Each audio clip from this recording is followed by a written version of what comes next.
தேசிய கீதம் பாடும்போது மட்டும் மரபு வந்துருமா? அப்போ திட்டமிட்டு மாநில அரசு தங்களுடைய பிரிவினைவாத கொள்கையை மறைமுகமாக அமல்படுத்தி கொண்டிருக்கிறது. தேசிய கீதங்கிறது இந்த நாட்டோட மரியாதைங்க. நான் கேட்கிறேன், தேசிய கீதம் இந்த நாட்டினுடைய பிரிவினைவாதமா, அரசியலமைப்பு சட்டத்திற்கு எதிரானதா? தேசிய கீதம் பாடுறதுக்கு என்னங்க இவங்களுக்கு எல்லாம் பிரச்சனை?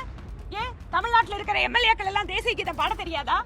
பேரவைத் தலைவர் வெளியே வரக்கூடாது, இந்த செய்தி என்னோட அனுமதி கேட்டுதான் வெளியில வரணும்னு சொன்னா, அப்ப பத்திரிகை சுதந்திரத்திற்கு என்ன பேரு, கருத்து சுதந்திரத்திற்கு என்ன பேரு?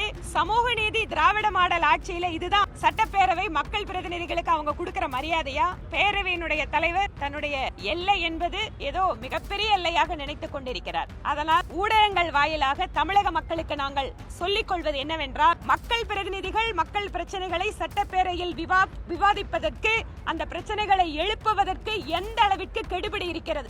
இவர்களுடைய திராவிட மாடல் அரசாங்கத்தினுடைய கருத்து சுதந்திரம் என்பது இதுதான். தமிழக சட்டப்பேரவையில் இன்று கவர்னருடைய உரை, அவருடைய உரையை துவங்கும் முன்பாக தமிழ்தாய் வாழ்த்து பாடப்பட்டது. அதற்கு பின்பாக உடனடியாக காங்கிரஸ் கட்சி உறுப்பினர்களும் அதிமுக உறுப்பினர்களும் ஒரு குறிப்பிட்ட விஷயத்துக்காக அவங்க கோஷம் போடுறாங்க. அப்போ கவர்னர் என்ன கேட்கிறாருன்னா, தேசிய கீதம் இசைக்கப்பட வேண்டும், தேசிய கீதம் இசைக்கப்பட வேண்டும், அதனால தேசிய கீதத்திற்கு மரியாதை கொடுங்கள் என மரியாதைக்குரிய கவர்னர் அப்பீல் கொடுத்துட்டே இருக்காரு. ஆனா அது யாரும் கேட்கல.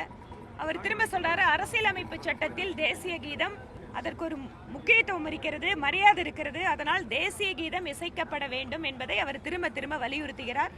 அதை யாரும் கேட்காததால் கவர்னர் அவர் வெளியில போறாரு. அதற்கு பின்பாக பாரதிய ஜனதா கட்சியின் சார்பில் நாங்கள் கவர்னருடைய உரையை, அதனுடைய மொழியாக்கத்தை மரியாதைக்குரிய சபாநாயகர் அவர்கள் அதை வாசிக்கின்ற பொழுது, நாங்கள் அண்ணா பல்கலைக்கழக மாணவிக்கு நேர்ந்த கொடுமைக்கு ஒரு நியாயமான விசாரணை வேண்டும் என பாரதிய ஜனதா கட்சியினுடைய எம்எல்ஏக்கள் நாங்கள் கோரிக்கை விடுத்தோம். அதற்கு பின்பாக வெளிநடப்பு செய்திருக்கிறோம். ஆனால் மரியாதைக்குரிய சட்டமன்ற பேரவைத் தலைவர் என்னுடைய அனுமதி இல்லாமல் மீடியாக்கள் இந்த செய்தியை வெளியிடக்கூடாது அப்படிங்கிறார். லைவ் அதை டிஸ்கனெக்ட் பண்ணிருக்காங்க. ஒரு சட்டப்பேரவையில் நடக்கின்ற நிகழ்வுகளை இத்தனை தூரம் எமர்ஜென்சியை போல பேரவைத் தலைவர் வெளியே வரக்கூடாது, இந்த செய்தி என்னோட அனுமதியை கேட்டுதான் வெளியில வரணும்னு சொன்னா, அப்ப பத்திரிகை சுதந்திரத்திற்கு என்ன பேரு, கருத்து சுதந்திரத்திற்கு என்ன பேரு? சமூக நீதி திராவிட மாடல் ஆட்சியில இதுதான் சட்டப்பேரவை மக்கள் பிரதிநிதிகளுக்கு அவங்க கொடுக்கிற மரியாதையா?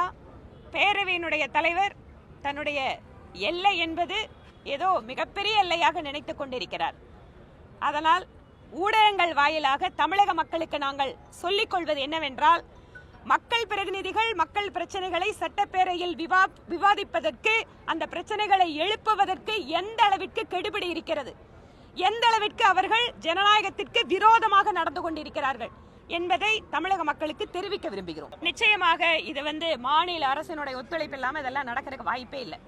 மாநில அரசு கையை கட்டி வேடிக்கை பார்க்கறது ஏதோ அவங்களுக்கு சம்பந்தம் இல்லாத மாதிரி. பேரவையினுடைய தலைவர் நிறைய நேரங்கள்ல அமைச்சர்களுடைய பதிலுக்கு பதிலாக அவர் தான் பேசிட்டு இருப்பாரு. அதை நாங்களே சொல்லியிருக்கோம். அமைச்சர்கள் பதில் சொல்வதற்கு பதிலாக ஒரு சட்டப்பேரவையிலே பேரவையினுடைய தலைவர் அரசாங்கத்தின் சார்பாக பதிலளிப்பது என்பது முதல் முறை அல்ல, பல்வேறு முறை இது நடந்திருக்கு. இன்றைக்கு அந்த பேரவையில் நடந்திருப்பதை கூட வெளியிலே ஊடகங்கள் காட்டக்கூடாது என்று சொல்கிறார்கள் என்றால், இவர்களுடைய திராவிட மாடல் அரசாங்கத்தினுடைய கருத்து சுதந்திரம் என்பது இதுதான். மிக முக்கியமாக புதிய தொலைக்காட்சியில் ஆளுநருடைய உரை வெளியே வந்ததிலிருந்து ஒளிபரப்பு செய்யப்படும், ஆனால் இன்று ஒளிபரப்பு செய்யப்படவில்லை. இந்த விவகாரம் என்பது சபாநாயகருக்கு உள்ளே வானளவு அதிகாரம் இருக்குன்னு நீதிமன்றம் பலமுறை சுட்டிக்காட்டிருக்கு. இதே நீதிமன்றத்தை நாடி இந்த மாதிரி ஆளுநர் வந்தாரு, உள்ள செல்றாரு, பாஜக நடவடிக்கை எடுக்க வாய்ப்பு கட்சியில் முடிவெடுப்பாங்க. முடிவெடுக்க முடியாதுங்க. எங்களோட சட்டமன்ற குழு தலைவர் கட்சியோட தலைவரோட பேசிட்டு இது சம்பந்தமா முடிவெடுப்பாங்க. 50 ஆண்டுகளுக்கு மேலாக தேசிய கீதம் ஒழிக்கப்பட்டதா வரலாறுகள்ல அது ஒரு பாரம்பரியம் சொல்றாங்க. தமிழ்நாடு என்ன தனியா பிரிஞ்சு போயிடுச்சா? தேசிய கீதம் இந்த நாட்டோட பிரிவினை கோஷமா? இந்த நாட்டுல கேக்குறேங்க, ஏன் அந்த மரபுல தேசிய கீதத்துக்கு இடம் இல்லையா? எத்தனையோ மரபுகளை மீறி கொண்டிருக்கிறார். இதே பேரவையினுடைய தலைவர் எத்தனை முறை மரபுகளை மீறி கொண்டிருக்கிறார். தேசிய கீதம் பாடும்போது மட்டும் மரபு வந்துருமா? அப்போ திட்டமிட்டு மாநில அரசு தங்களுடைய பிரிவினைவாத கொள்கையை மறைமுகமாக அமல்படுத்தி கொண்டிருக்கிறது. தேசிய கீதங்கிறது இந்த நாட்டோட மரியாதைங்க. நான் கேட்கிறேன், தேசிய கீதம் இந்த நாட்டினுடைய பிரிவினைவாதமா, அரசியலமைப்பு சட்டத்திற்கு எதிரானதா? தேசிய கீதம் பாடுறதுக்கு என்னங்க இவங்களுக்கு எல்லாம் பிரச்சனை?